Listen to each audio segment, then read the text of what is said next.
Daniela, you really get. Now we're live. Hey. Hello, everybody. Hello, everybody, and welcome to the Playground Experiment Virtual Volume 184. My name is Kirsten Hopkins, and I am currently in New York City, the ancestral land of the Munsee Lenape people. Tonight, we have artists participating from a range of places all over the country, and you can see several of them right now holding up the names of the indigenous peoples whose ancestral lands they currently are on. The PGE acknowledges that wherever we are in this country, we are occupying stolen land, and we honor and respect the indigenous people that once lived here, as well as the indigenous peoples who continue to live here and contribute to our society. And now I'd like to invite all of tonight's participating artists to turn their cameras back on and say hello to our virtual audience. Hello. And now please welcome to the virtual stage our founder and artistic director, Mike Lesser. Hey everyone, how's everybody doing? Welcome. Thank you so much for being here at Virtual Volume 184. Crazy to say that is the number that we've been doing these. We've done 184 volumes, and we are, thank you if you're watching to our virtual home or your virtual home. What Virtual Volumes is, if you're new to the Playground Experiment, is where 6 writers are bringing in work in process, meaning it is not done, complete, ready for review, any of that stuff. It's kind of a jumble of stuff in their head that they put onto a page. And now we have brilliant actors who will read the words for them and for you so they can understand if they actually make sense or not. So that being said, everybody unmute yourselves and make noise for our PG acting pool.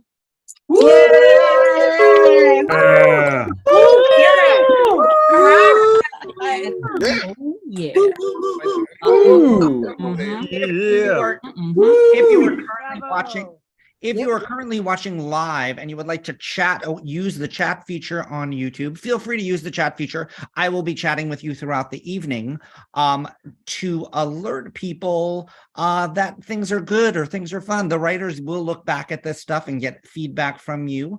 So that's always a cool thing. I'm going to ask the actors to do their first bit of stage direction and disappear, leaving just our writers and our one brilliant stage directions reader tonight.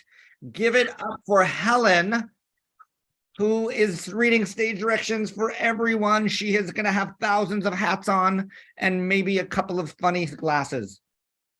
And now we're going to ask Helen to disappear. Yay. And first, I will say this, for the evening, we have the amazing Kirsten Hopkins, who will be really hosting. I'm just going to host for this very first one, and then Kirsten will host for the rest of the evening. But I'm going to ask our writers, except for our first writer, Gabby Wagner, to disappear and leave me with just Gabby. Hey, Gab. How you doing? Oh, you're muted. Well, I'm always muted when I'm famous words of 2020. Hey, you're muted. How you doing? Well, congratulations. You had a successful run of directing the flick in Jersey. Thank you. It just closed yesterday. And on the same day, I found out that I booked the lead in a new play. So I'm very excited about that too. Look, and how many hats can one wear? Many. That's what so many. So many, but not all at the same time. But not all at the same time, which you've tried. So today's hat is writer. Tell us a little bit about what we're going to see tonight. This is a new one. I literally just wrote it a couple weeks ago. I might have been high when I wrote it, so just bear with it. It's a little bit crazy, in a good way. But I sort of put the log line as 2 misfits navigate illusion and reality, or do they? I love it. And let's introduce your brilliant actors. I will. I'm going to also just sort of preface it and say that this perhaps is not the best thing to be on Zoom, but they're doing an amazing job. So we're going to go with it. So I have the lovely and talented host / actor, Kirsten Hopkins, playing Lou, and Bryn Packard is playing Gus. And then Helen's going to come on later and play the attendant if she wants to pop up. Yep. And I'm going to read the stage directions because we had so many changes and we didn't really actually get to rehearse with Helen. So I think it'll just be easier. Amazing. All Well, right. I give it up to Gab. Cool. All right. So I'm going to make myself go away too. All right. This is called Catch 23. Gus, male identifying 40s on a park bench, throws a ball that we do not see to a dog that we do not see. Go, go, go, go. Get the ball. Over there. It's over there. Go on. That's my boy. Go, go, go, go. Get the ball. Over there. It's over there. Go. Good boy. Lou, female identifying 30s, enters. She seems to be a bit out of it, but maybe it's just first day jitters, and she carries a small dog carrying case that we do see. Hi. Hello. Could could me and my dog, my dog and I come sit? If you come back in precisely 30 minutes, we'll be done. And you can have it all to yourself. Seriously? Seriously. Isn't this a public place? Nope. Private. All the way. Never mind. Okay. Lou kneels down to talk to her dog carrier. It's okay, honey. I know you want to play. I do too, but hey, you know what? I'm pretty sure this is a community space and that you don't actually own this bench, do you? Actually, I do. Oh, well, okay then, Mr. Everest Bench Series 398-6002. Or is it just Mr. 398-6002? You can call me Everest. Sure, right. Scooch over. She sits, unzipping her dog carry bag. All right, Ginger, go play. It's okay. Mr. No Social Skills Everest does not actually own this park. Good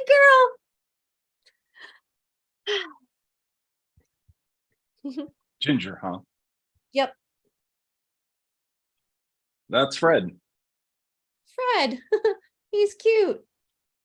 Oh, wow. Yeah. He does that when he's showing off for girl dogs. Fred and Ginger. Fred and Ginger. Hey, Fred. No. Fred, stop it. Get down. Off. Get off. No humping Ginger. Fred. I think it's okay. It's she's still wagging her tail. They're playing. Playing, huh? He gets more action than I do. I'm Lou. You don't look like a Lou. What does a Lou look like? All the Lou's I know have bellies that hang over their belts and vouch like an Irishman at last call. Lou lets a loud burp rip. Like that? Wow, Lou it is. Short for Louisa. I'm Gus. He holds out his hand. She tentatively shakes it. Yes. So not Mr. Everest Bench Series. 398-6002 for short, if you like. Honey. Hey, so sorry if I was An ass? Yeah, it's just I don't get much privacy here, so I was just hoping for Alone time. I get it.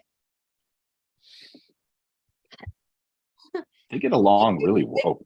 Yeah, they get along really well, don't they? I'm impressed. He's actually sharing his ball with her.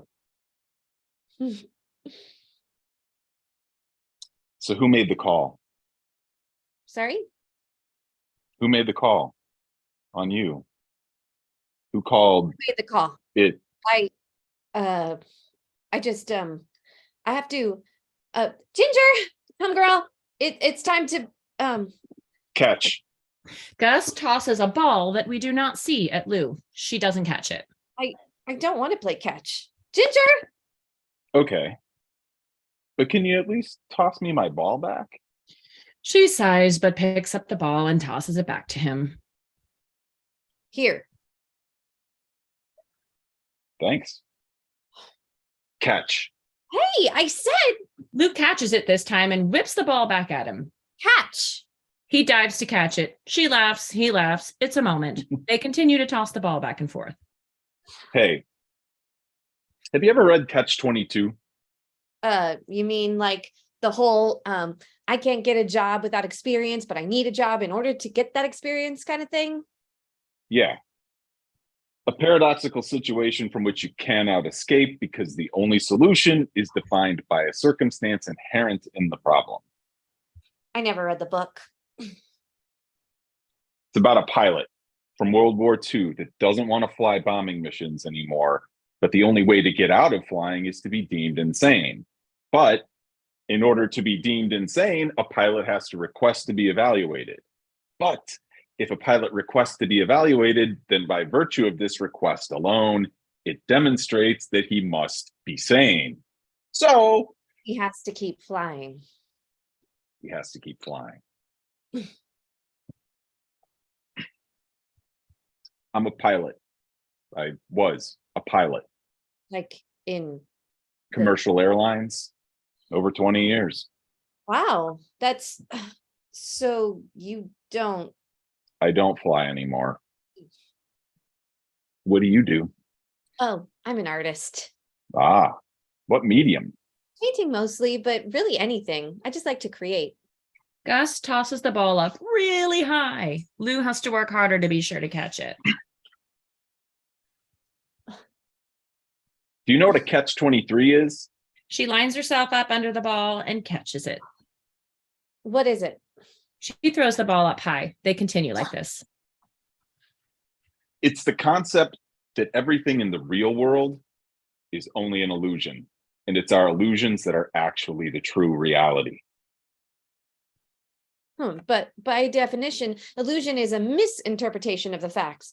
It is an opinion based on what we think or sense is true rather than on what is actually true.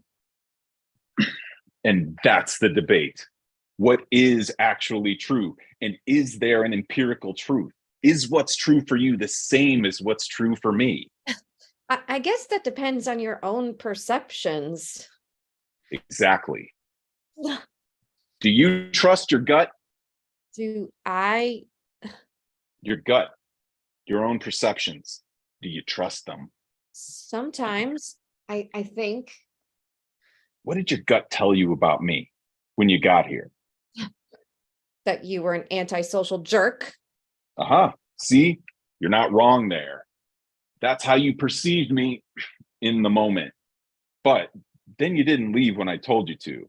Why? Because I realized that I have every much a right to be here as you do. And And The dog's ball rolls to Lou's feet and she picks it up to throw it back to them. and were you right?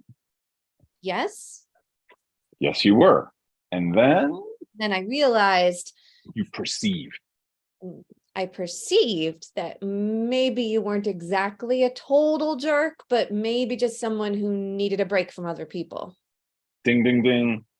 But also, both things can be true, Or perceived to be true. but might not actually be true at all. Because I create my reality based on my own perceptions, which is likely Usually. usually a misinterpretation of the facts. Or what most people call reality. Gus catches the ball, puts it on the ground, and squashes it flat with his foot. Lou gasps. Gus smiles wide. Then Lou understands. She looks up in the sky and lines herself up to catch the ball that returns to her. Things that seem to be just illusions are actually the only things that are real. No one's in charge of your reality but you. Their dogs come running back to them. Oh, hello, baby girl. Are you having fun? Catch 23, huh? You made that up? Or is it a thing? It could be a thing. I like it. Good. Me too. It's what keeps me sane.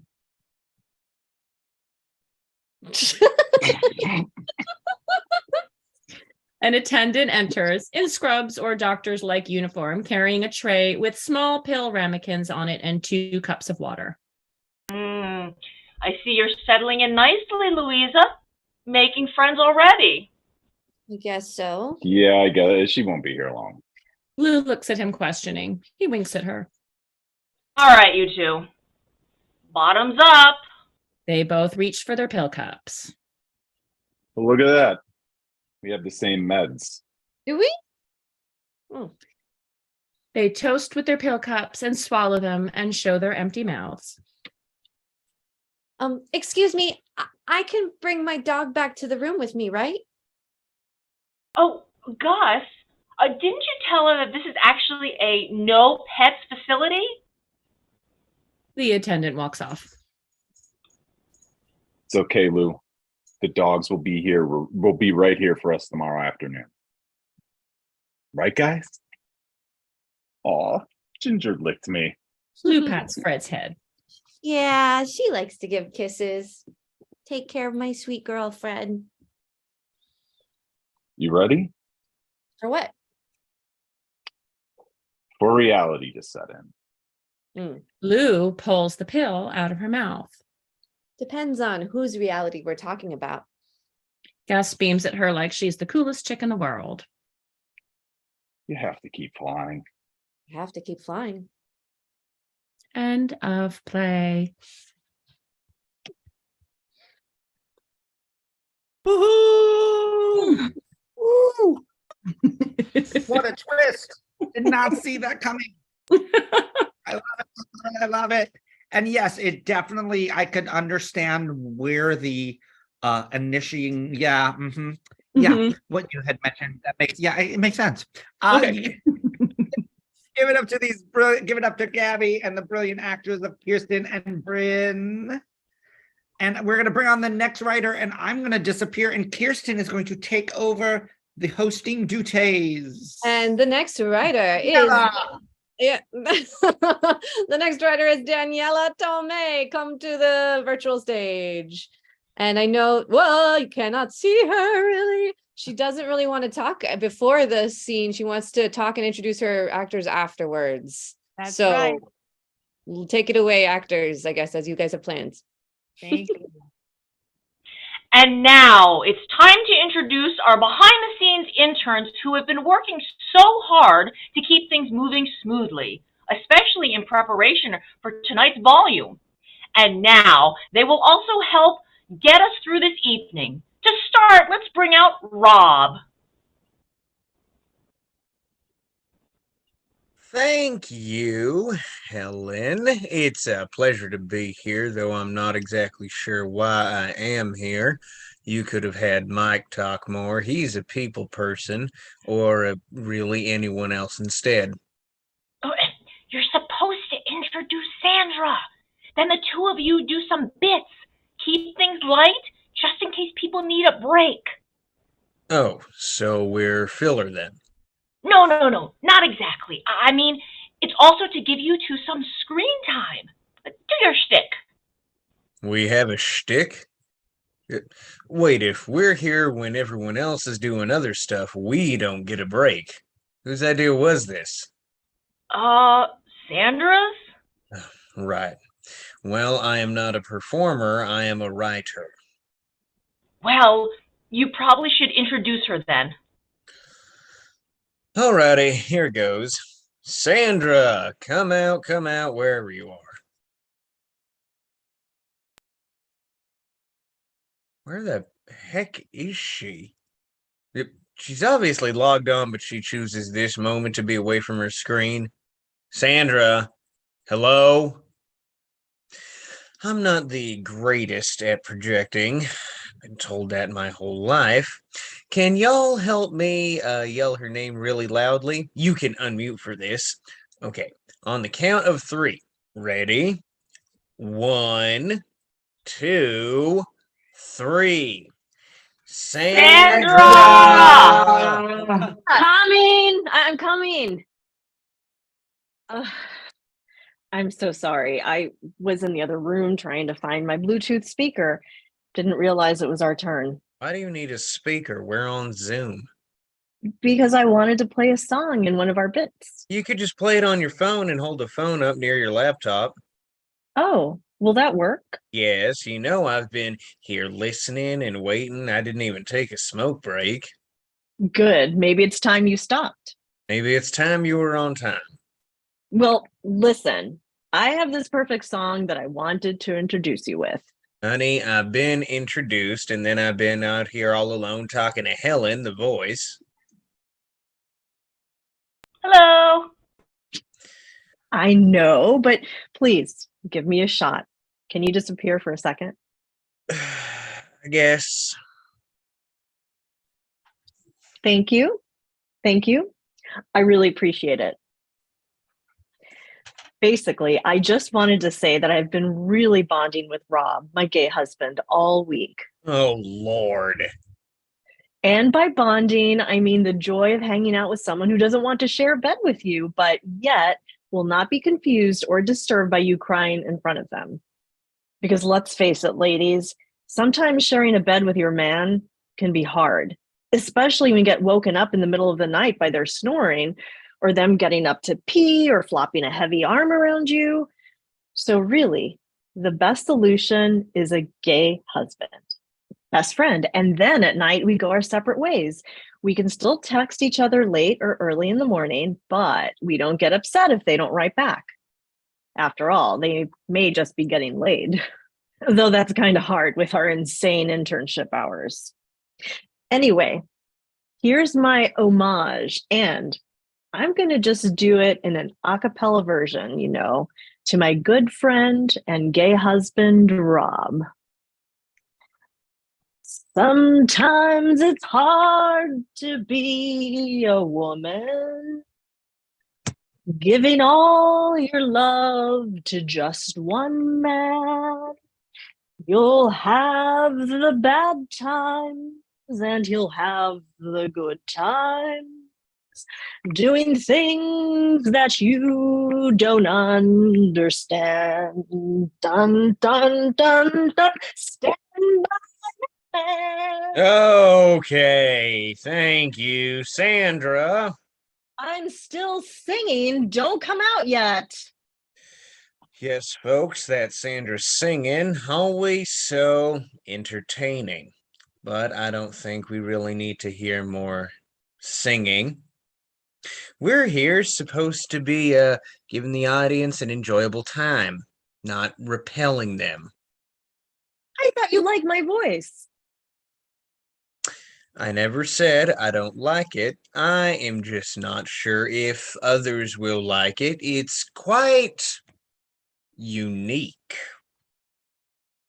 My God, you don't like my singing. No, it's not that, but isn't this supposed to be a night of scenes from the theater? And from what I understand, isn't there supposed to be an inciting incident followed by a rise in action leading to a climax and resolution? Oh, hello, expert on story structure. That's just a traditional story of playwriting, a playwriting arc, Freytag's Pyramid. Come on, Rob, I've told you about other stuff. Even in Aristotle's Poetics, which Freytag based his pyramid, one of his 6 elements was song. Okay, but how does that song fit into the whole arc of this little bit that we're doing? Look, if you're such an expert, why don't you write a short play for the night? First of all, I'm not a playwright. Second, I've been busy, I guess. Doing what? Well, I've been reading Camus' The Myth of Sisyphus and considered starting a poem based off of it. Sort of the absurdism in his philosophy, yet it's about life. The man pushing the boulder up the hill, then it rolls down, he has to push it back up. Have you read it? Sorry, what did you say? I was only half listening. Oh, only half listening. I feel so honored. It's better than not listening at all. You were the one who asked me a question. Yeah, that's true. Speaking of listening, I've been listening to a lot of some of my older women friends, even a couple in their 40s, and damn, menopause is no joke. Okay. Menopause is where your estrogen goes down and it gets a bad rap, like gaining weight and hormones changing. But there's got to be some advantages, like not getting a period every month. Well, I've never personally had a period, but I never feel like I missed out. Maybe we need to reclaim menopause, like through songs and stuff, and even the images of older women, rituals for any transitions in life.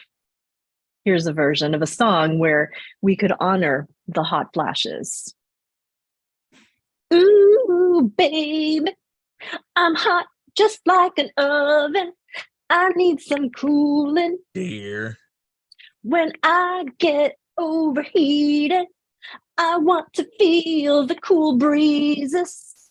Or I can't wait till I don't ovulate. Okay, stick to the Ooh. plays. Let the singers write. I got to work on that song writing skill. Maybe Kit will lead another workshop like that. Maybe. And I have some other ideas. There's already a show menopause musical anyway. Sounds eye-opening. Hey, Rob, Yes. can you tell me more about your poems these days? What else are they about besides the myth of Sisyphus? Sisyphus. Right. Sisyphus. Sisyphus. Yes. And to answer your other question, I'm writing about sex and fucking, but not directly. Ah, metaphors and stuff, like through flowers, imagery. Sorta, kinda. Cool. Cool. I'll send one to you. That would be great. Could I perform it at the next volume?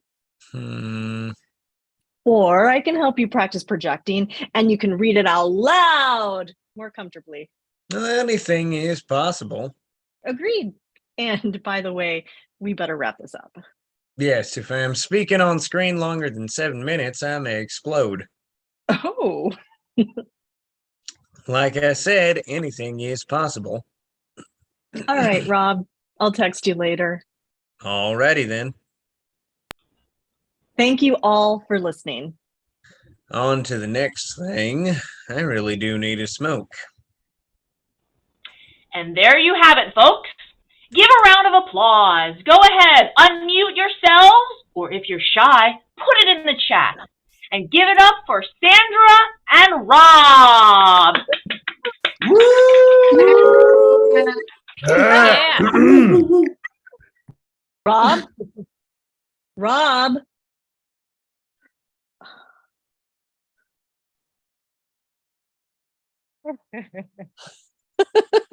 That was amusing. And that was the end. Oh, that was Milsa Reina playing Sandra and Matt Cross playing Rob. It was inspired by my graduate school intensive last week. Amazing. Thank you, Daniela and cast. That was fantastic. And now we're bringing to the stage Prudence Holmes, who is already here. And you can, Prudence, introduce your cast or say, you're on mute right now, but once you unmute, you can say whatever you want to say about your piece. Hi, my play is called Sister Girl. It's based on the true story of college-educated freed slave Mary Bowser, who was a spy in Jefferson Davis's Civil War White House. And she assumed this character because she had acting chops. And she convinced Davis she was an ignorant slave girl and couldn't read or write. And he never suspected she was stealing from him top secret documents. At the end of the war, when Davis was fleeing Richmond dressed as a woman, Sister Girl, Mary Bowser, set fire to his White House and ran off into the night and was never heard from again. So this play honors their this historic heroine. And so I have a wonderful cast. David Kirby as Jefferson Davis, and his wife Verena Davis is played by Catherine Overfelt. Is that right? That's correct. Okay. And General Beauregard is played by Carl Ellis Grant, and also Sister Girl, the spy, is played by Peyton Chavez. So take it away.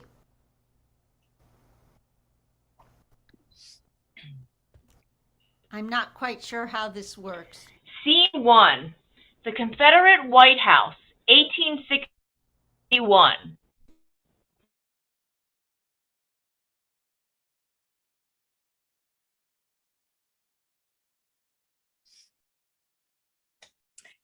Sorry about that. There seemed to be some, my Zoom just closed out. Okay, scene 1, the Confederate White House, 1861. A beautiful antebellum parlor with a velvet settee, lace curtains, and a large fireplace. Jefferson Davis, 50s, tall, gaunt, and Verena Davis, 40s, homely but elegantly dressed, are in conversation.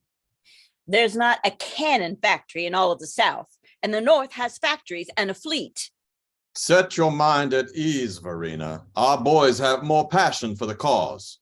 They will fight to the death. I just wish you hadn't accepted the presidency. After General Johnston attacks McDowell at Manassas, General Johnston is incompetent. he has led many a battle to victory. He's weak, and besides, he's... You'd best remember what the Lord said to Joshua. Davis picks up the Bible, reads from it. A page falls out. He puts it back. Wherever you set foot, you will be on land I have given you. No one will be able to stand against you as long as you live. For I will be with you as I was with Moses. I will not fail you nor abandon you. Verena looks at the Bible. Why are you still using that battered old Bible? It served me well all these years. Well, the new one I gave you last Christmas would serve you better. I'm not sure where it went when we moved here. Verena goes to a bookcase and pulls out another Bible. Here it is. Now you can throw that one out.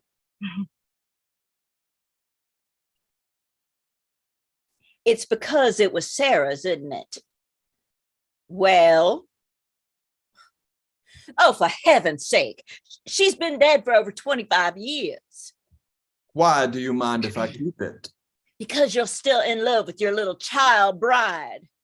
You know I care for you. Verena picks up an old Bible. If that's so, then throw this old Bible right out. Throwing out the Lord's word is a sacrilege. If you wish to continue to share my bed, it must go. I threw out all of her other things. Why do you object? She picks up the Bible and hurls it into a wastebasket. See that you sleep in the guest room tonight. Verena, please don't. Knock on the door. Excuse me, Mr. President Davis, there's a Mr. General Beauregard here to see you. Why didn't you say so? Show him in.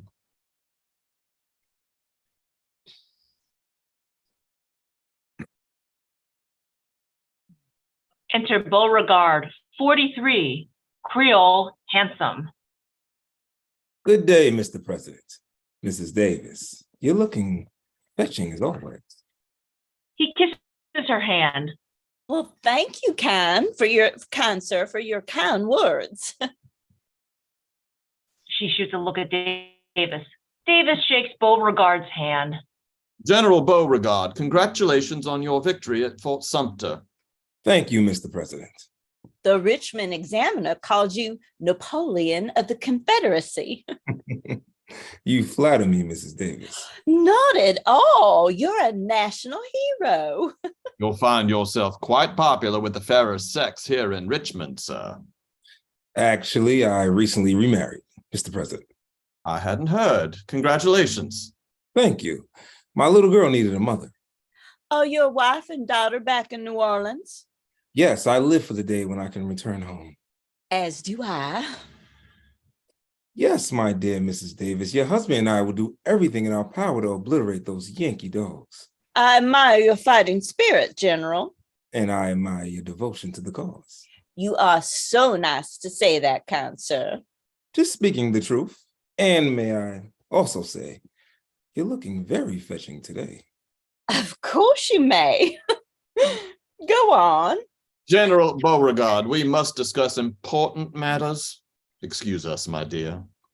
Well, I'll leave you two to your work. It was un plaisir seeing you, madame. Et vous aussi. Au revoir. A bientôt. Please, be seated, General. They sit on the couch. Beauregard pulls some papers from a satchel. I've drawn up some plans for our defense of the Manassas. General Johnston is in charge of that campaign. President Davis, I hope you don't think me improper for saying this, but I should be first in command. No, General Johnston is the senior officer. He can advise me. I've already given him the assignment, General Beauregard. But I'm more familiar with the terrain around Manassas. General Johnston is from Virginia. Yes, but not Manassas. I've spent many months there. I know the area. I realize that, but based on seniority and our country's future is at stake here. I implore you to reconsider. Some have questioned putting our country's future into the hands of a foreigner. I was born here, Mr. President. And regardless of my Creole lineage, you could not find a more loyal son of the Confederacy. Some of your men can't understand your accent. I've heard no complaints. If you look at my drawings, you can see. Let me get my spectacles. He goes to the desk, looks in a drawer. A knock on the door. Come in.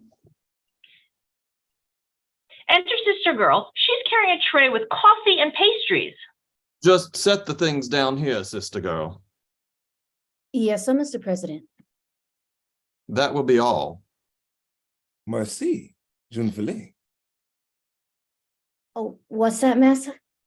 I'm speaking the language of a country called France. Huh. I never heard tell it. It's far across the ocean. Lord. Oh, Lord. That sounds real fine. You be wanting some cream in your coffee, sir? Yes, that will be très bien. Very good. She hands him the cream pitcher, her hands shaking. It spills on the battle plans. Oh, no. Use the napkin, Sister Girl. Wipe it up. Sister Girl starts to wipe the papers off. Oh, Lord, I'm sorry. Oh, for God's sake, watch what you're doing, girl. It was my fault, Mr. President. I dropped the pitcher. If you say so, General. Davis puts on his glasses and comes back to couch and sits next to Beauregard. I hope the plans haven't been ruined. I think you can still make them out. Barely. My eyesight. I'll rewrite them. Just get out of here before you cause any more trouble. Yes, sir. Sister Girl starts to leave. Davis looks at the clock on the mantle. One more thing. The clock has stopped. Could you manage to wind it for me? Yes, sir. I get to it right away. She goes to the clock. Davis and Beauregard drink coffee. Continue, General. He hands Davis the plan. Davis looks at plans. Sir, I propose to combine General Johnston's forces with my own. We will initiate an offensive against General McDowell and decimate the Union forces. What is your plan, General? We will launch an attack from our right flank. What's the strategy behind that? McDowell is expecting a full frontal attack, so we will catch him by surprise. I will have General Johnston in the rear. He'll be defending Henry House Hill. Johnston will never agree to be second in command. Beauregard hands them a paper. 500 men in my regiment signed this document, beseeching you to place me in command. You're putting me in a difficult position, sir. There is no time for misplaced loyalty, sir. If you want to win this war, please give me your sacred trust. I must think this over. I am confident I can win a decisive victory in Manassas. As I said, General, redo your battle plans and I'll study them. Beauregard rises and shakes his hand. I'll do it tonight. All right.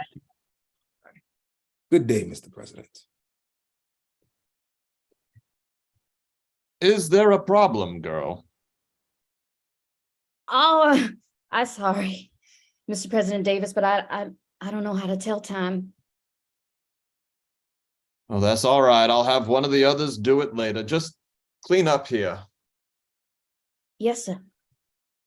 Davis and Beauregard walk to the door. Beauregard turns to Sister Girl and smiles. Au revoir, madame. What'd you say, Massa? Get back to work. I'll have the plans ready by tomorrow afternoon. I'll send someone to fetch them. Are you at the Linden Row Inn? Room 3. Beauregard looks at Sister Girl. Why don't you send her? What's your name, girl? Folks call me Sister Girl. I don't think she has enough sense to find it. Sister girl, do you know where the Linden Row Inn is? It'd be right downtown on Linden Street. I guess you do. Be there at 6 o'clock tomorrow night. Good day, General Beauregard. They shake Hey, hands. Mr. President. He exits. Davis sees Sister Girl emptying the wastebasket. Just a minute, girl. Give me the Bible. He takes the Bible and puts it in a desk drawer. Davis and Beauregard exit. Sister Girl takes out a scrap of paper and pencil and begins to write. Right flank, Henry House Hill, General Johnston. Right flank, Henry House Hill, General Johnston. Lights out.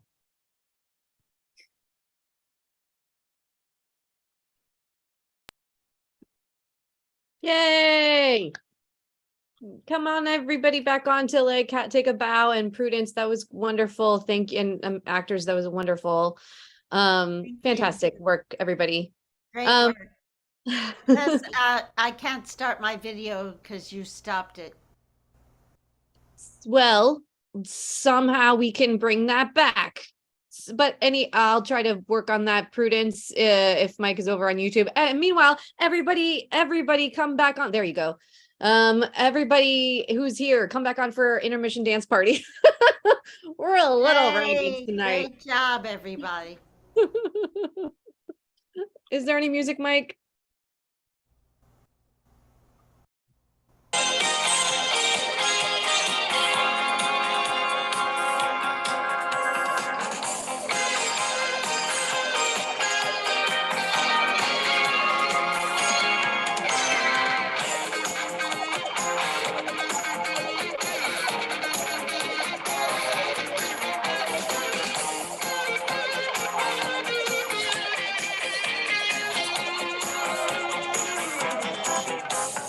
Baby, look at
Give it up for all of our Act One writers and actors. Feel free to unmute yourselves and make as much noise as possible for all of them. Prudence, go Prudence. Before we go on, just a couple of announcements, not too many tonight. Just remember that on Tuesdays at noon Eastern time, if you need to get something done for 1 hour, we have the amazing David Cece, our host of Virtual Playdates. It's a 1 hour of accountability, and we're continuing them on throughout the year. So feel free to sign up for that on our website, which is thepge.com. Other thing is, my name isn't the PGE on Venmo, but if for some reason you happen to find us on Venmo, and feel free to click the $1 million button there, and would like to send us some funds, we are a nonprofit organization. You can also go to our website and find out information about that as well. That being said, Kirsten, let's do Act Two. Let's do Act Two. And we bring to the virtual stage Lori Tanner, please? Oh, you're already here. Great. Fantastic. Do you want to introduce your actors and or say whatever you want to say about your scene?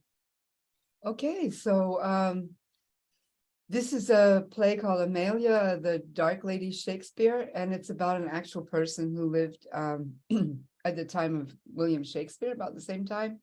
And there are some scholars who think she may have had some hand in writing the Shakespeare plays, and she certainly had the education and the experience. So I got excited and I started writing this play, and yeah. So I have Bridget Pfeiffer here, yay! Paul Singleton, Sonia Victoria Warner, and Miranda Riley, and Helene Gaelic. Thank you. And where is there's somebody else missing. Where is he? Oh, there he is. Steve Weatherby. Okay. And they did a great job in rehearsal, so I'm just gonna let them take it away. See you later. Bye.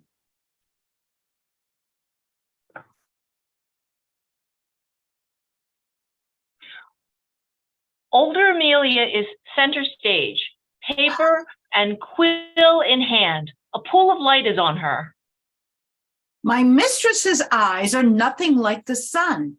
Coral is far more red than her lips red. If snow be white, why then her breasts are done. If hairs be wires, black wires grow on her head. Pitt said he loved this dark-haired misfit. I can't tell the truth of our tale, but truth, like change, will always prevail. Older Amelia crosses, sits at a small desk far left. Lights reveal the younger Amelia.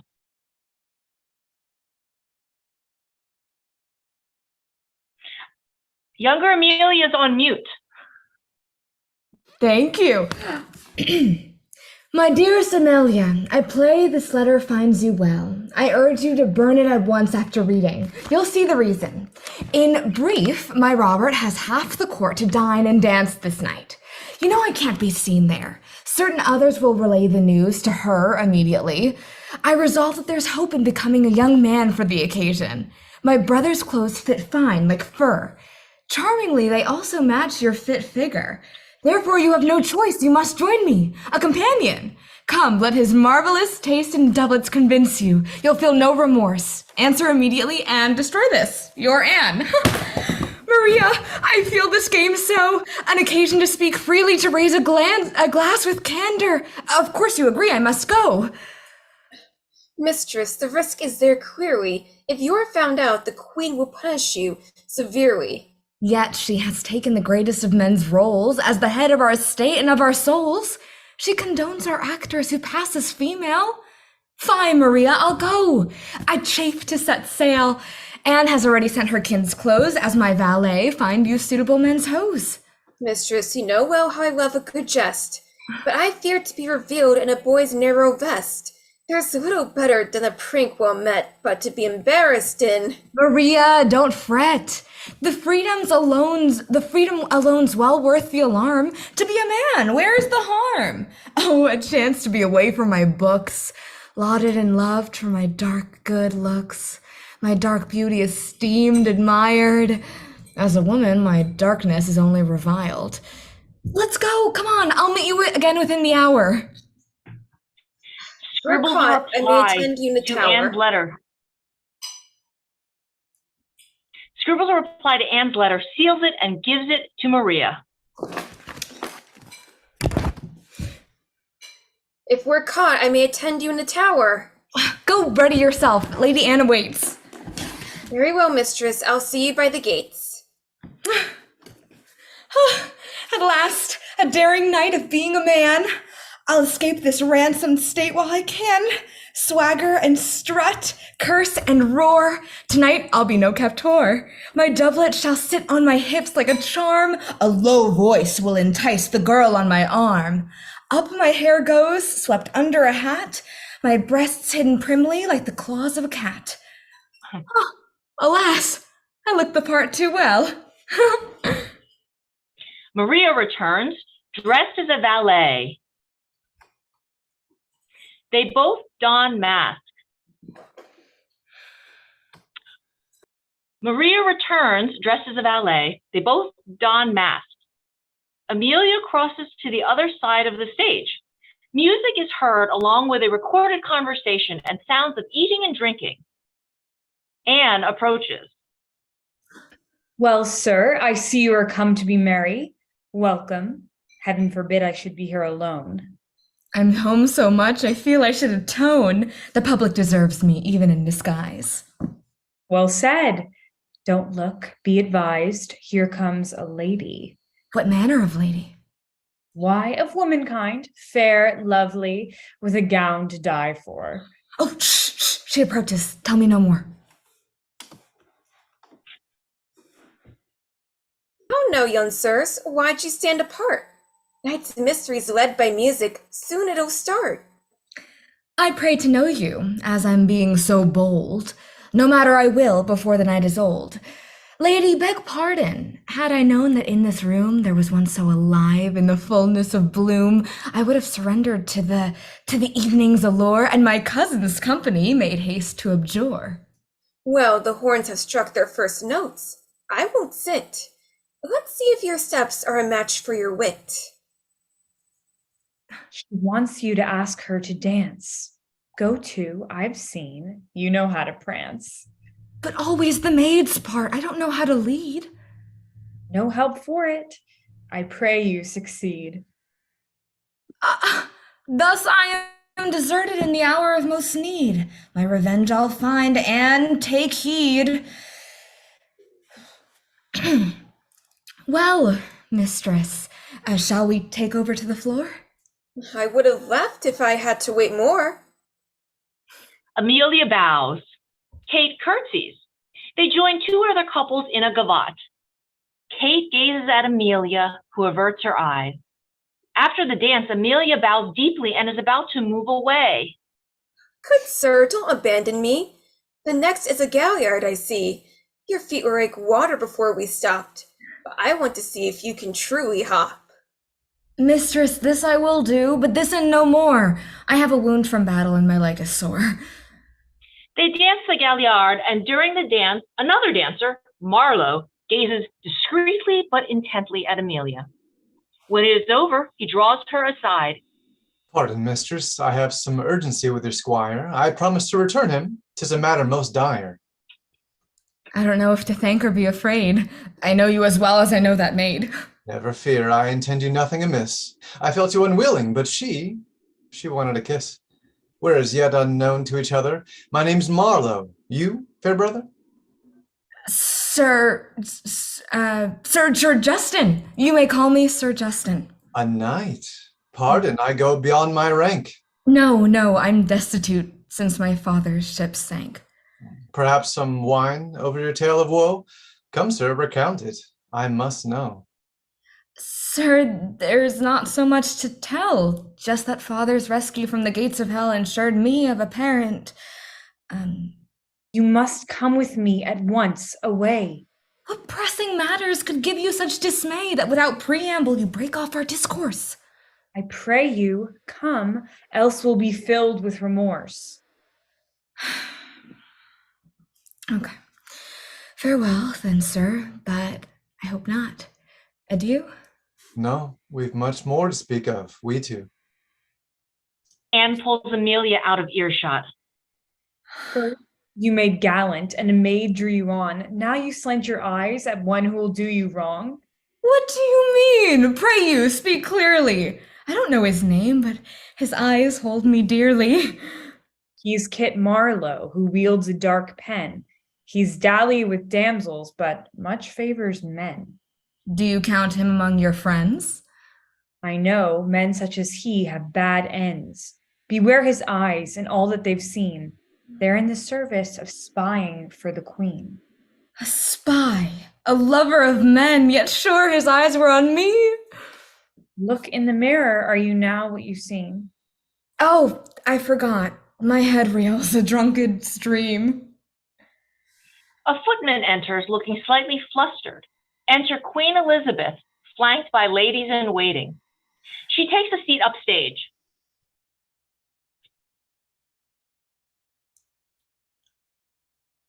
Her Majesty the Queen, said the footman. Anne bows low. No one can hear her except Amelia. I must return to Robert to hear what she'll say. Stay away from Marlowe. Mark me. Stay away. I'm sure he loves me. I look like a male. As a woman who wants him, I'd grow that tail. Youth, to have place at court, you must now dance. The watching queen offers this chance. Go to, find a partner to rattle the floor. I'll do the same. Dazzle to the core. Both find partners and perform a volta. The queen watches. Inspired by each other, Marlowe and Amelia dance with spirit. After the dance, Amelia bows to her partner and looks for Marlowe. Instead, she is approached by the footman, who speaks to her discreetly. Amelia glances at the queen, who smiles. Amelia approaches the queen and bows. Your name, youth? Sir Justin Hall, Majesty. You're an able dancer, Sir Justin. You're not a court familiar, is that so? Your face is new, although... I am neither familiar nor unfamiliar, Your Majesty. Being the son of a country squire, yet residing in London, I am wont to note the courtly pageants, and I have taken pains to learn the dances. You have done well to so do. There is something in your face that is not new. Have you a brother or cousins that serve at court? I have not, Your Majesty. You must attend me after this mask. A gentleman will direct your way. Do not fail me. I shall wait. You say nothing. Your Majesty, I am much honored. But? No but, madam.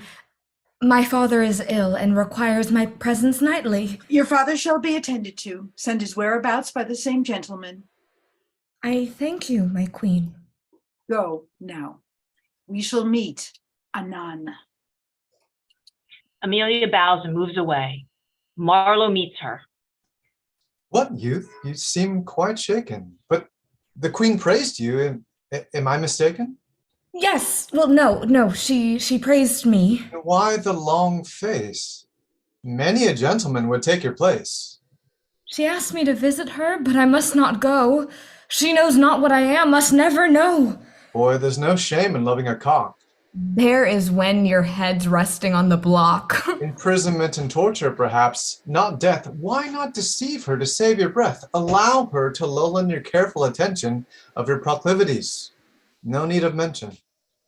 She knows me well, but not as I am. I fear she'll discover my shameless sham. Oh, had I known this would end in disgrace, I'd have stayed, but never to have seen your face. No, sure, I'm in the right place. Confusion burns her chance of a quick flight. Come, out in the cloaked cover of night.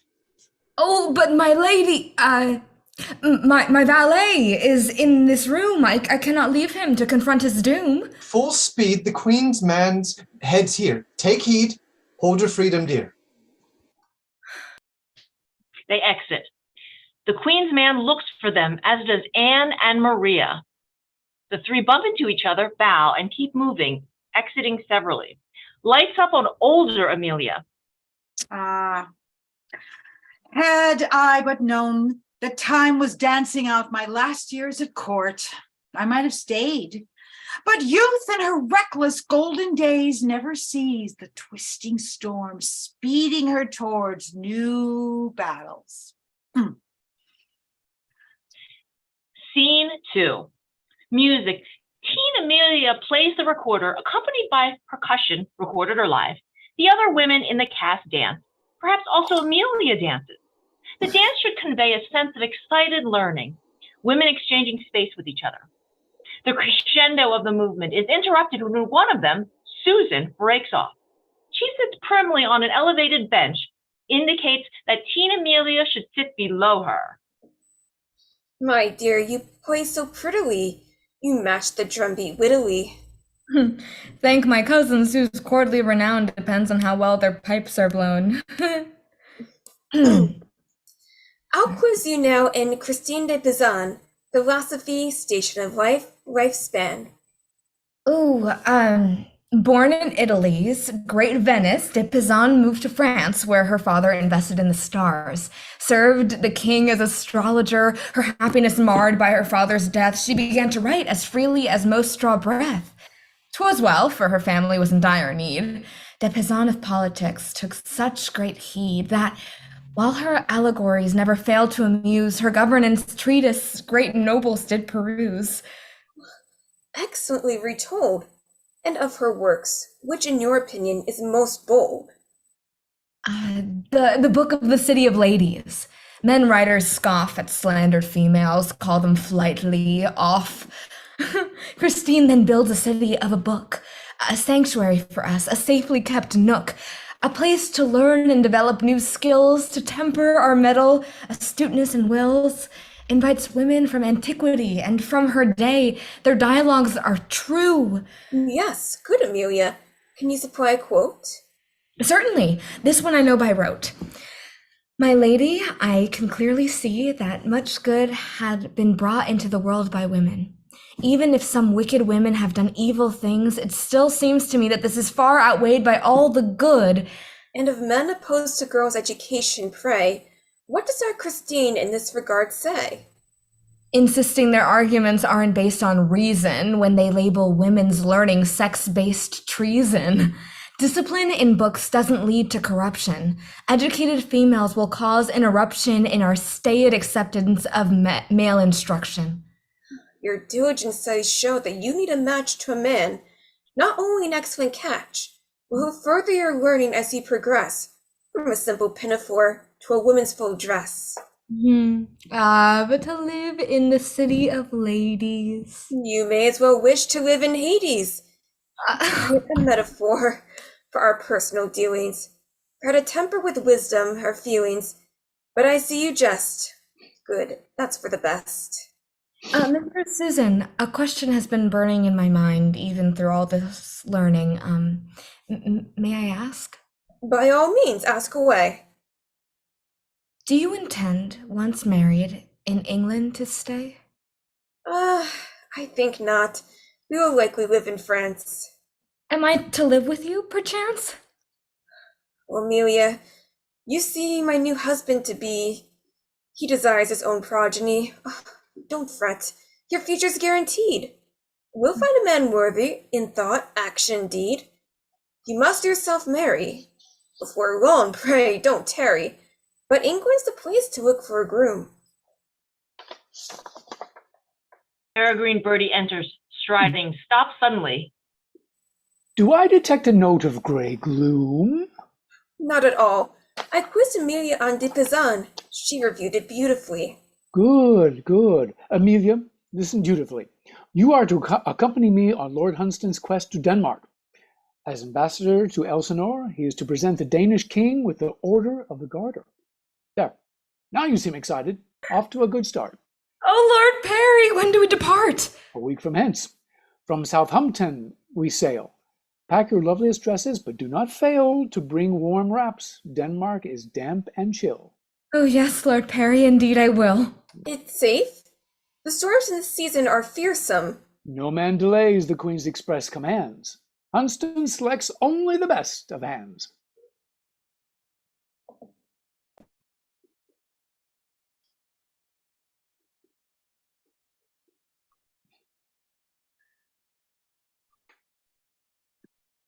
Is that the end of the scene? Yes, it is. End of scene. Okay, great. Thank you. I love the cat appearance at the end. Sorry, friends. That's my production assistant. Lori, congratulations. And actors, that was fabulous. And perfect casting of Queen Helene Gaelic as Queen Elizabeth. I've never seen better casting ever.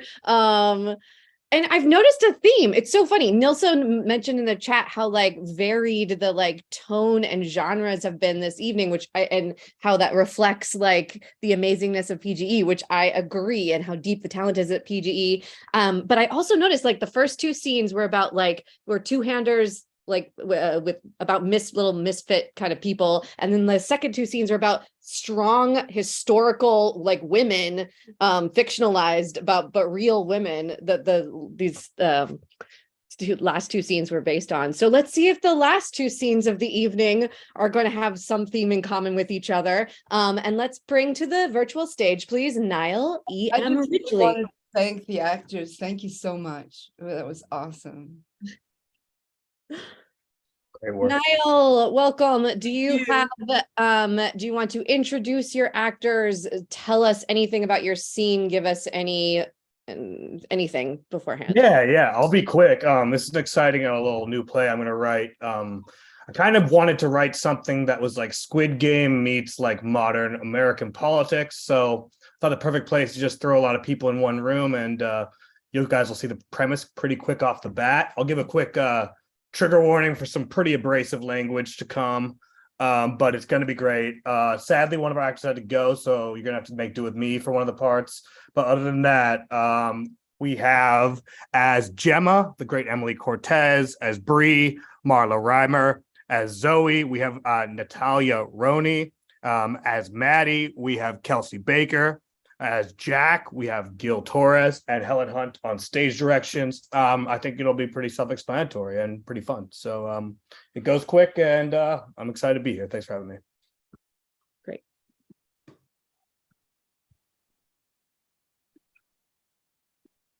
Rock, salt, and nail. A well-branded lounge, a slightly spiffier version of a hotel conference room, a large couch, and a rollable monitor. Jake and Bree, early 30s, a couple with newlywed energy but no ring, canoodle in adjacent rolling chairs. Zoe and Maddie, early 20s, whip smart and cutting best friends, whisper to each other from across the room. Alistair, 27, shifts in his chair. Enter Gemma, 42. She enters in a professional ensemble completed by the Manifest Eye Blazer. Welcome to Manifest Corps. Glad you could all make it. You're here because each of you has failed to reach your potential.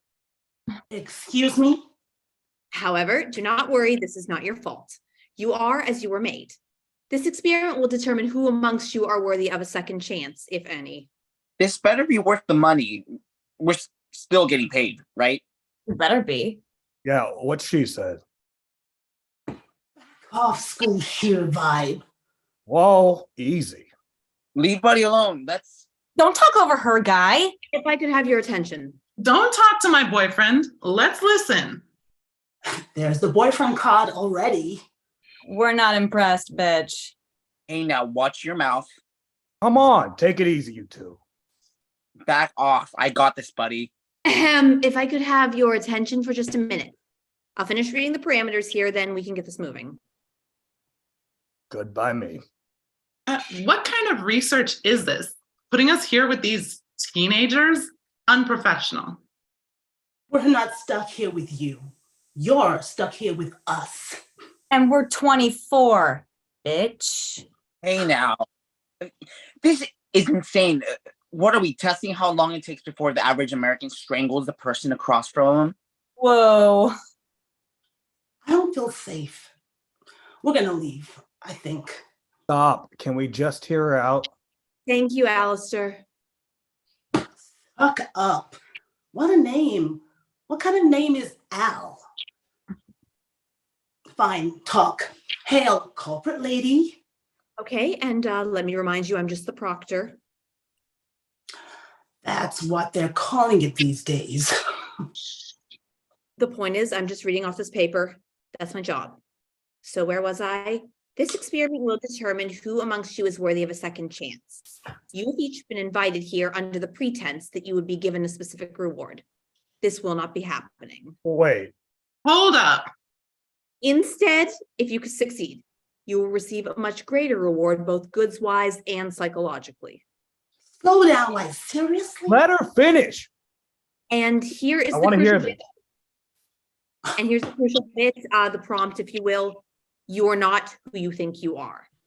In fact, only one of the 6 of you is a genuine biological organism.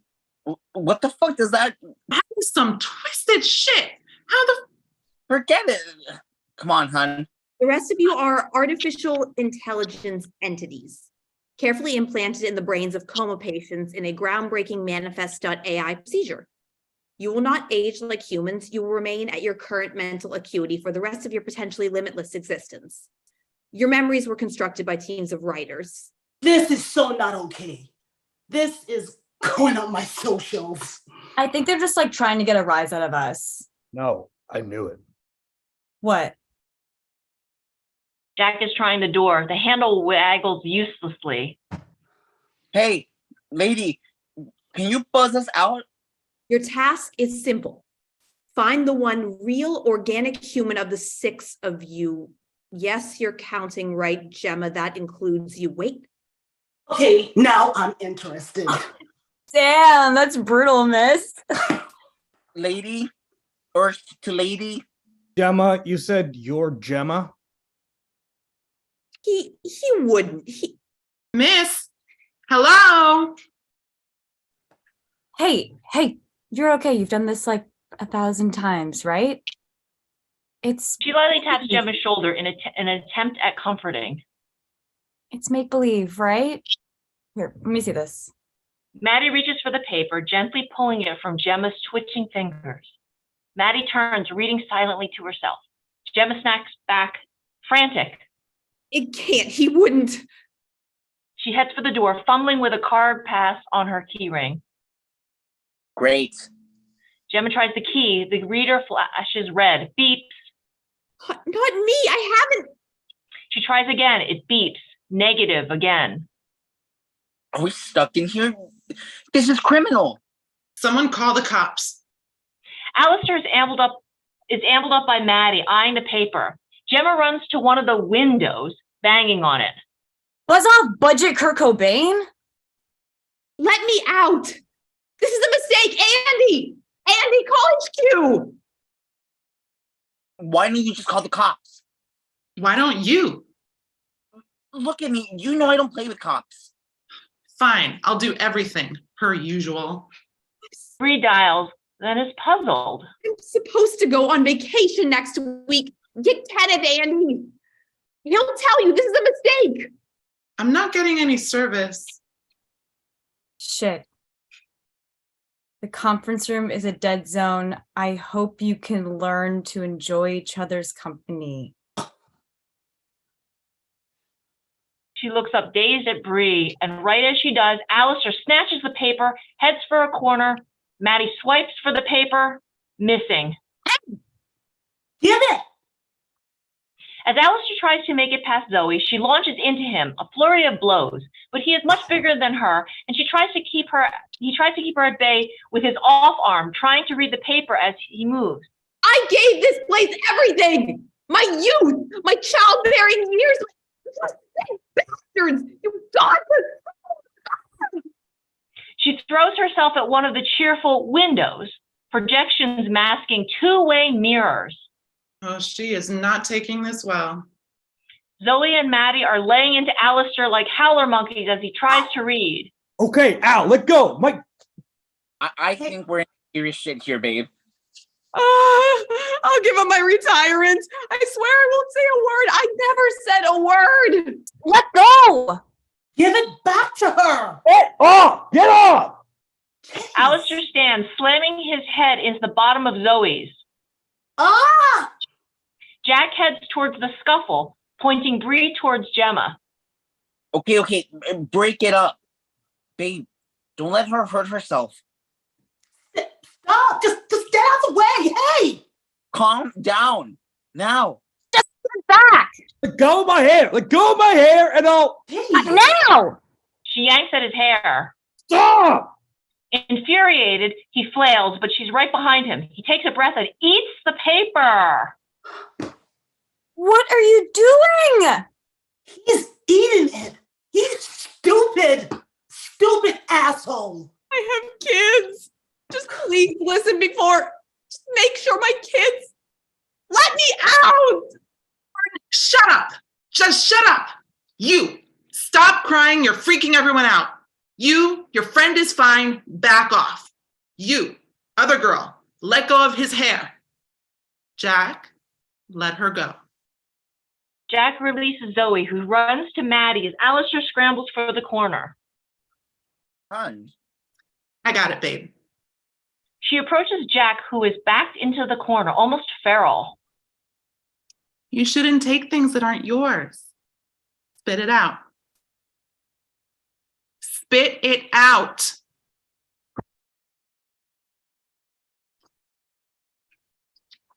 Easy, pal. Hun, don't. Why did you do that? What was your name? Alistair. Why did you take the paper, Alistair? Found the school teacher. Makes sense. Makes sense. Is she? Yeah. Do you all mind? Alistair. Alistair has stood back up, the fear gone, a man again. He steps forward. You're all gonna die in here. You know that. What was that? Jesus. You need to take it 3 levels down, pal. Yeah. Out of here, you insult virgin. You especially. Oh, yeah? What about you? Oh, I don't know yet, but you're done for, old man. Hey, back off. Please, babe. What are you talking about? Ask her. He indicates Gemma, silently weeping on the windowsill. Then he turns to point at Maddie. Or her. Who, me? Yeah, you. Can you get your boy here to stop fucking staring at me? Oh, okay. Who are you calling boy, pussy? Hey, not okay, dude. Not now. I know you're hot. Hey, I'm here. Okay? This fucking guy. Okay. We're just gonna let him call me out like that? Seriously, he's being an asshole. He's a creep. Listen. No, you listen. We don't know, all right? We don't know what's going on. I don't. He doesn't. So please, let it go and help me figure this out. Will you help me? Sure. Who you? I'm Bree Rivers. That angry, handsome man is Jack Dorsey.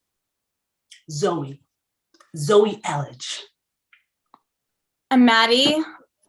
I don't do last names. What the fuck is this? A tea party? All right, edgelord. Yeah, no offense, but can you just zip it up, zip it out for a few? Sure. Hey, Miss Administrator, you okay? You got a name, miss? I didn't know. I swear I didn't know. Alistair whirls, nonchalantly walks away, languishes in a chair. To be continued. Ooh, Good job, y'all. fabulous work, Awesome. everybody. That was dark and intriguing. Fabulous, everybody. All right, so let's bring on our last scene of the evening. That is written by Bug. Will you come onto the virtual stage, please? Thank you. Hey, and go ahead and do whatever you want to do to introduce your scene. Yeah, so this is currently untitled. I've been going through like several. Right now, there's like an amalgamation mashup of what it might be, which is Midsummer Ouija Vampire Bible. If that gives you a little indication of maybe the mood, maybe. This is something I've been working on and off. I've brought it here before. Now we've got some new scenes and some added context. And I would love to bring on the cast. I'll just read out your names and introduce you, and you can wave so we don't get like caught up in who's supposed to go. So I'm reading for Sloan today. And then we have Tony reading for Drew. We have Melisa reading for Jules, Max reading for Mason, and Rafa reading for Rufus. We also have Krista reading for Summer. I'm sure she'll be here momentarily. Yeah, I think that's it. So getting started, I think we can go into it. Fabulous. Okay, great. Scene 1, grief. Interior, therapy, season, fall. A small, purposefully cozy-looking room with a comfy leather couch across from a faux vintage reading chair. In the right corner is a desk with a modern computer and an inconspicuous recording device with a cord running under the door and into the hallway. A conversation is underway. Well, I'm glad you're here. It can be difficult to process loss on your own. Mm-hmm. It can be confusing and disorienting. Does that resonate with what you've been experiencing? I guess. Expand on that. I'm just not focused. I can't focus anymore, so I think maybe Adderall would be helpful. And obviously something for the panic attacks. Maybe Xanax. Klonopin, I've heard, is good. Oh, have you heard of those like experimental ketamine drip therapy things? Maybe that, or just ketamine, like regular. We can talk about medication. I think first I'd like to establish where you're at mentally and see what we can resolve through conversation-based therapy. Sure.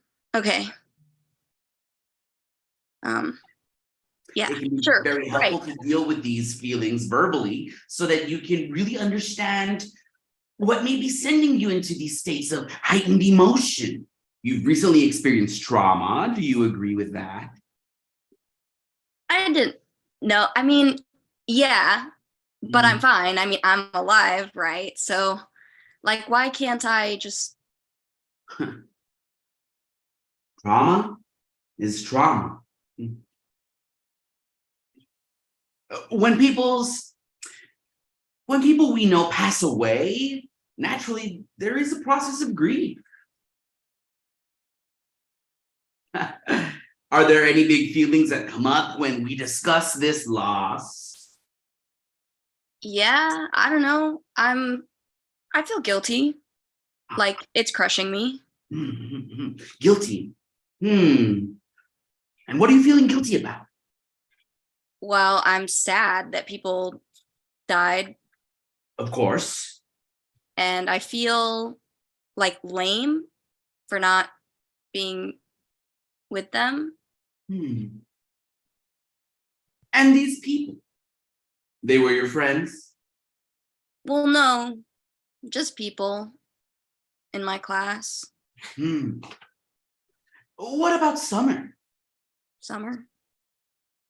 She was nice. She sang in class a lot. In class? Chorus. So you two were close? No, well, I mean, I wanted us to be. I hoped we were. I can never tell. We had a class and stuff together. We were like friendly, but like, what does that mean, you know? Because it's not the same with different people. It's not? No, some people you can get, you know, close to, and some people are like on the other side of the veil, you know, like living their lives like it's important. And it is. It's so important somehow, and we can just watch. And Summer was on that side, the important side. and I was watching. Except now we can't watch anymore, which feels unfair. Do you want to talk about what happened? Safe space and all that. Did you see the stuff on Facebook? No, I'm not an investigator. I'm just here to help. Summer's dad said it was possession. Ah, really? And tell me about that. Well, he was writing like saying we should pray for Satan to release his child. Bible verses, stuff. Sorry. For what? I don't know. I guess, I mean, I didn't that night. Had you experimented with drugs in the past? Well, we smoked together. We had mutual friends, but Summer and her like real crew, did harder stuff. Usually Drew and I would leave before that point. And would you say that Drew is a close friend? Yeah, we've known each other forever. Someone you can lean on and talk to? Sure. Yeah. That's good. Blackout. Scene 2, Stone. Interior, Sloane's basement. Midsummer, July. Sloane, Drew, and Jules are sprawled. Same furniture from scene 1, rearranged to resemble a dingy basement. Sloane is rolling a joint. Quinn broke up with me. Oh, Jules, that sucks. Here. Thanks. They take a long inhale, hold it in, and then dramatically cough on it. It lightens the mood for a minute. Take it slow, man. Drink some water. She was too good for me. Oh, That's not true. She's like one of a kind, and I'm just a run-of-the-mill average. I didn't even get a part in the musical this year. I thought you got ensemble. Fuck ensemble. Well, ensemble will be fun. We can totally smoke by the tennis court. Jules climbs over to Sloane, puts their head on Sloane's shoulder, and starts to cry. Quinn, let me touch her boobs just one more time by the tennis courts. Sloane gives Drew a panicked look, but Drew just passes the joint. Sloane takes a long inhale, holds it in, and then exhales. They offer the joint back to Jules, who takes it and seems to calm down. Do you want to talk about it? No. She got into that conservatory she's always talking about. She's going to be too busy becoming a star and stuff. That's so hard, Jules. I know she really wanted that. Yeah, it's good. It's good. But it sucks. It sucks so bad.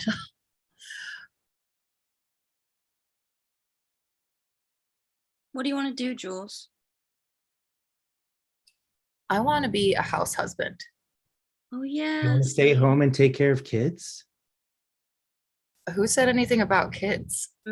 Powerful. Do you just want to be at home then? Yeah, I want to have a home and I want to be in it. What about your wife? Jillian is rich. She'll care for me. Jillian? Jillian.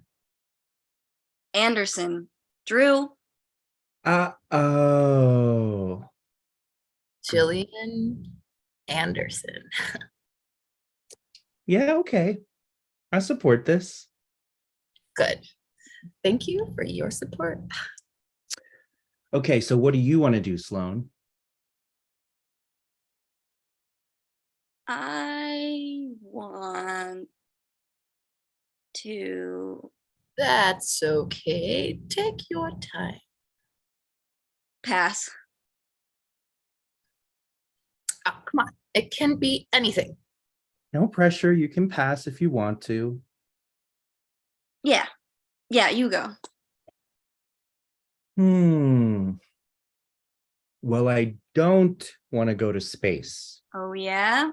Well, where do you want to go, Drew? Blackout. Scene 4, Mason. Exterior lakeside campsite.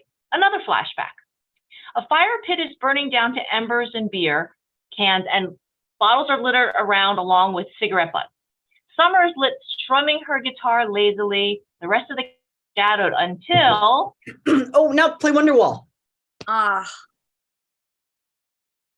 the group gives a simultaneous groan laugh while throwing various things at Mason, telling him to shut up. Summer jumps into the Wonderwall chorus, and there's another collective as Mason sings along loudly while guitaring.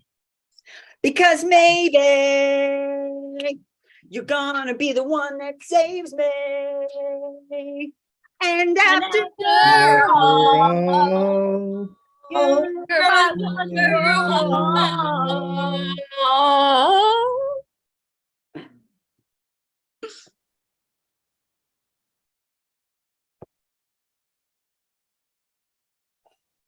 I just realized we're still missing Krista. Okay, I'm gonna read Summer then. Summer. Oh, I'm so glad y'all came. Seriously, I can't believe everyone's split off. Like, what the fuck, man? I thought this was gonna be a rage night. I'm not even blackout. You like blacking out? Duh, isn't that the point? I don't, not sure.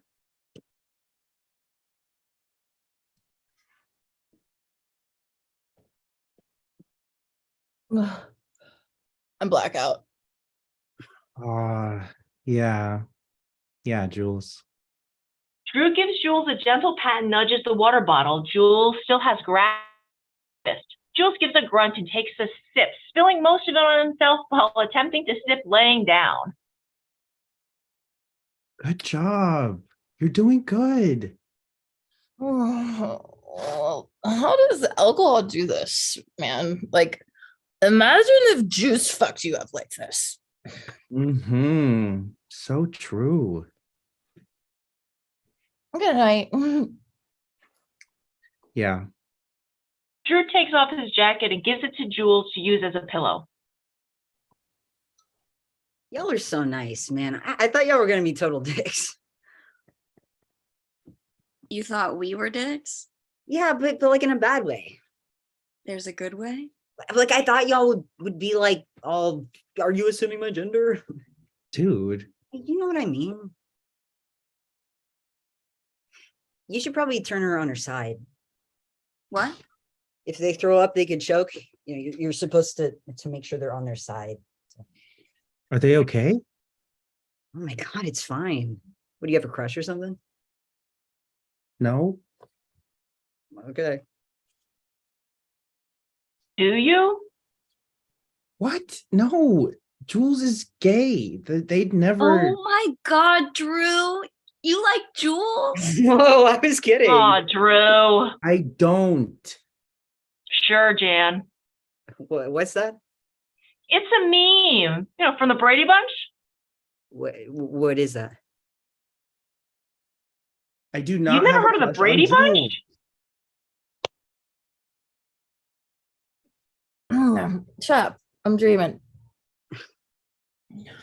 I do not. I just love Jules like Jules. I'd die for any of y'all. Except maybe you, Mason. Sorry. You wouldn't? I wouldn't either. Well. Wow. So it's like that. Got it. Okay, fine. No one would die from me, sure, but you'll all smoke my weed. That's right. Roll it up. Nah. Roll it up. Roll it up. Roll it up. Roll it up. Roll it up. Roll it up. Fine. Okay, fine. Yeah. I just want to say this isn't helping the whole you thought we were dicks argument. I told y'all we'd get along. We should hang out more often. Yeah, till you go off to college. Please, I'm only going to CCCC. Community college is great. You'll totally save money. Yeah. Did I say something weird? Sorry. No, it's okay. You're right. What are you gonna do, Mason? I'm heading out for training beginning of August. Are you nervous? Fuck no. Are you for the war? The fuck does that mean? Sorry, I don't know. Okay. Eggs. Oh, this is good. I like added herbs and shit this time. Blake showed me. Oh, that's so smart. Yeah, also means I share less weed. So. OMG. They continue to pass it around. Jules sits up sleepily. Oh, smell weed. Blackout. Scene 5, one of us. Exterior deeper in the woods. Early morning. Summer, Sloan, and Mason in the woods. They're having a spiritual experience. Summer's mouth and hands are covered with blood. Sloan has several visible bite marks down his arm. Mason is helping Sloan up, rolling Sloan's shirt sleeves up and undoing the top few buttons on his shirt. Come on, I'll help you. Promise I'm not gonna die. You're not gonna die. We're the main characters. We're the only people that exist. Summer grabs Sloan's face, gives him a deep, blurry look in the eyes, and kisses him full on the mouth. Wow. There's a signal and sound that something's happening. Ding! Okay, done. Mason wipes blood from his mouth. Sloan touches his lip to find there's blood in their mouth, too. You're done? Yep. You're one of us now, Michael. My name's Sloan. It's a Lost Boys reference. I love Peter Pan. No, man, the 80s vampire thing. Never heard of that. What? Aren't you supposed to be the nerd? Vampires aren't nerdy. Yes, they are.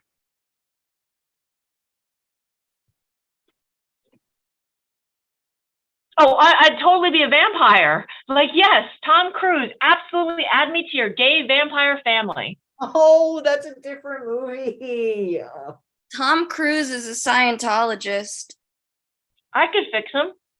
I heard, don't say it.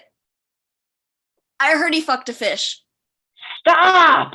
Sorry, I did hear that, okay, on a podcast. So now I'm repeating it. I don't know if it's true. Probably not. Right? Is that?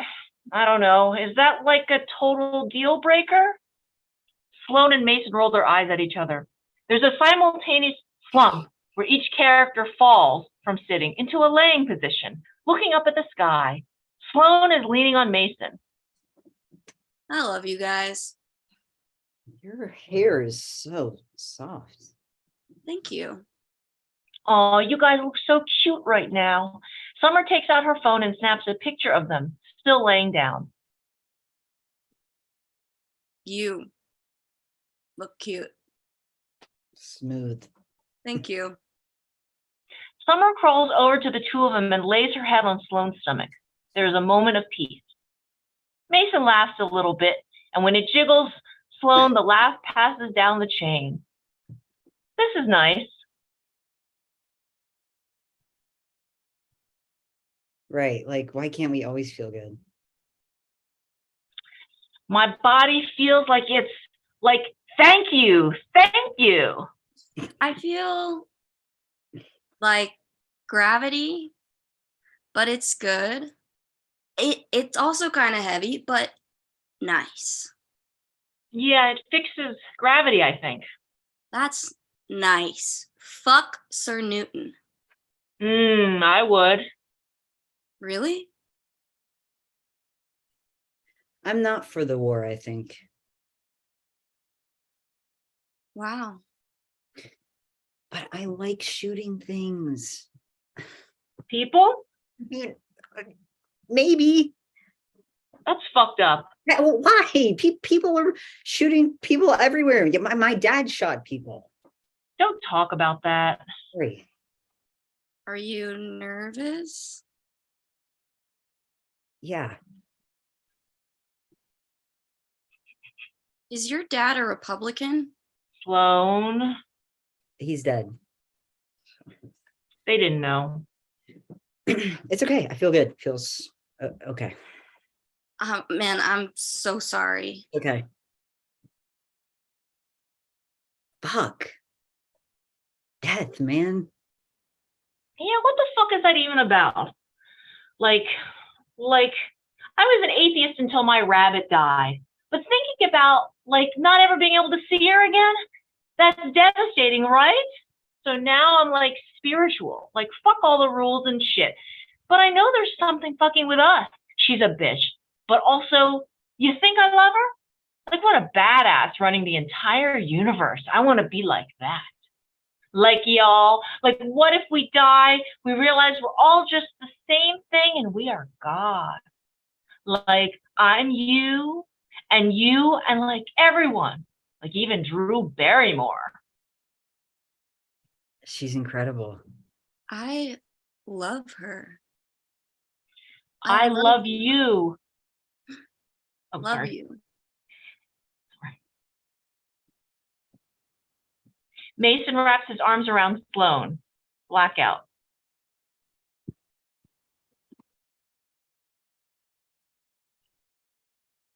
Scene 7, lovers. Exterior, back at the campsite from before. Summer, the morning after. Again, a flashback or memory. Drew is cleaning up cans, bottles, joints around the burnt down fire pit. Jules' feet are sticking out of the tent. Need help? Nah, you're good. You can keep sleeping. I'm waking up. It's early. Why are you up? Couldn't sleep. Where is everybody? I don't know. Do you think they're having a threesome? No, probably not. Yeah. Have you ever had a threesome? No. Actually, Quinn wanted one at one point. Really? Yeah, but I don't know. I just wanted her.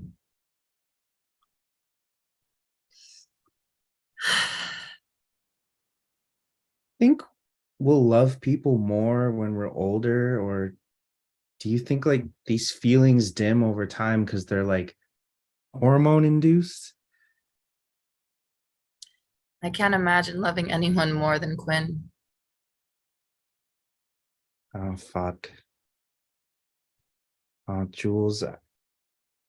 Shit, I'm sorry, man.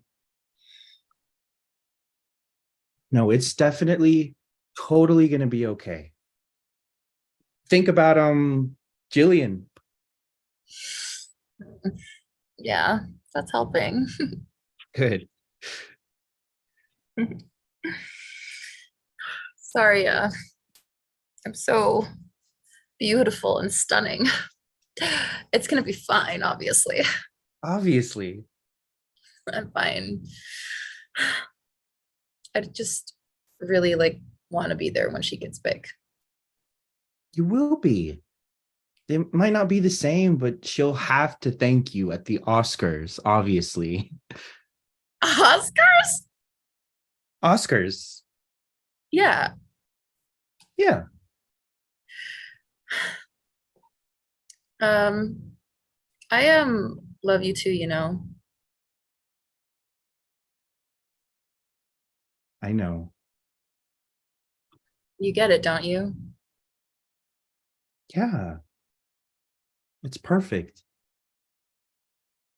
You're my best friend, Jules. You know, if I really do get to be a house husband, I'd want you to live in my attic. The attic? Or the basement. I mean, you have to be confined. I'm not adopting you. So what, I'd be like the house ghoul? Yeah, you could only be summoned by my Ouija board. No, that's too complicated. You'll forget, and then I'll be lonely. Okay, fine. We'll build a mother-in-law suite just for you. Nice. What are you thinking about, Drew? How much I want you to be happy again. And Sloan, I want Sloan to get with Summer and be happy, really happy. And you? I feel okay, actually. I think I'm happy. I'm happy today, and I'm not even stoned. We should get stoned. Oh, Jeff, you roll and I'll pack the tent. I'm not adding herbs and shit. Yeah, what is this? A goop retreat? Blackout. End of selection. Yay! Everybody come back on for a bow, and especially Helen Mao, who has filled in this entire evening for every single play. Thank you, Helen. Oh yeah, you're welcome. No, it was enjoyable. And then thank you all of Bug's cast, and thank you, Bug. And then thank you, everybody. Come back on for our closing remarks. And Mike Lesser, bring us home. Give it up for everybody. Unmute yourself, make some noise. Hey! Thank you. Great job, y'all. Give it up the amazing Kirsten Hopkins. Woo. As we say at the end of every volume, this volume is officially closed. Woohoo! But for those of you that have been counting, the next volume will be volume 185. And for those of you that have figured it out, which you might not have, because I didn't say it yet. Oh, Lord. Our next volume is our 8th anniversary volume. We started in 2015 at the end of March, and this will be our 8th annual. Wow. Number 8 in 2015. So we've been here. So that being said, if you're not cast in the next volume and you are in New York, please join us. Come celebrate us. We're going to have a little bit of a shindig there at the Marjorie S. Dean Little Theater, which is our theater. The following writers are presenting, FYI. Ben Dworkin will be presenting. We have a bunch of new writers, actually. Emily Wiltie, Evan Edwards, who's not a new writer, Louisa Nickel, Marina Barry, and Morgan Kate Wilson. We have all of those are writers that are presenting for the first 3 for the first time, and you can join us. And that being said, it is a pleasure having you in our home. As we say at the end at the Playground Experiment, you don't have to come to every event or all of our events. We are the home that you come to when you need to have a good load of laundry cleaned. Or a nice home-cooked meal. So please join us again and again and again. Everybody say goodbye to our YouTube audience. We have a bunch of people that were watching, or if someone told them to watch it and they're watching it now. Bye, YouTube.